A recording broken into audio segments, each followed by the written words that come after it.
Hi students, it's a beautiful day in the neighborhood, wouldn't you say? I'm here to talk to you about authors' crafts and elements of literary style.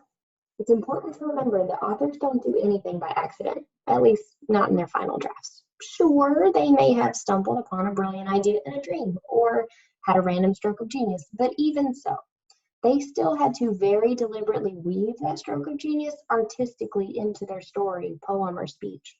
So, knowing that authors make very deliberate artistic choices for the sake of crafting their story, it is our job as good readers and consumers of all varieties of text to stay attuned to the choices that authors have made so we can fully appreciate the stories that they're trying to share with us. To be prepared for the work ahead, the first thing I want to draw your attention to is the handy dandy author style checklist located in the box right below the one in which this video is linked. You see the word review in big green letters? If you click on that link, it will open the checklist for you. You're going to want to keep this checklist close by as you work through the following activity that Miss Evans has designed for us.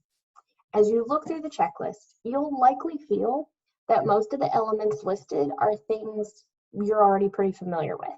Elements like sentence structure, word choice, figurative language, dialogue, point of view, tone, character development, etc.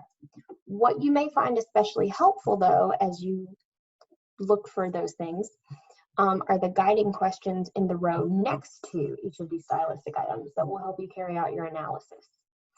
Now, it's important to remember that just like the many elements we look for when we perform a TP-cast analysis of a poem, you're not necessarily going to find every element in this checklist in every text that you encounter. So don't think we are expecting you to spend hours hunting down examples of every single one of these elements.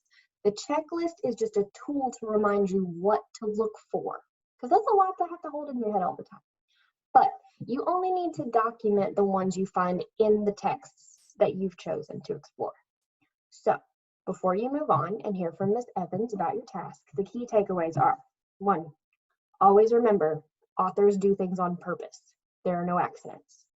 2, be a good reader. Keep yourself aware, looking for evidence of authors' deliberate choices that make the story what it is.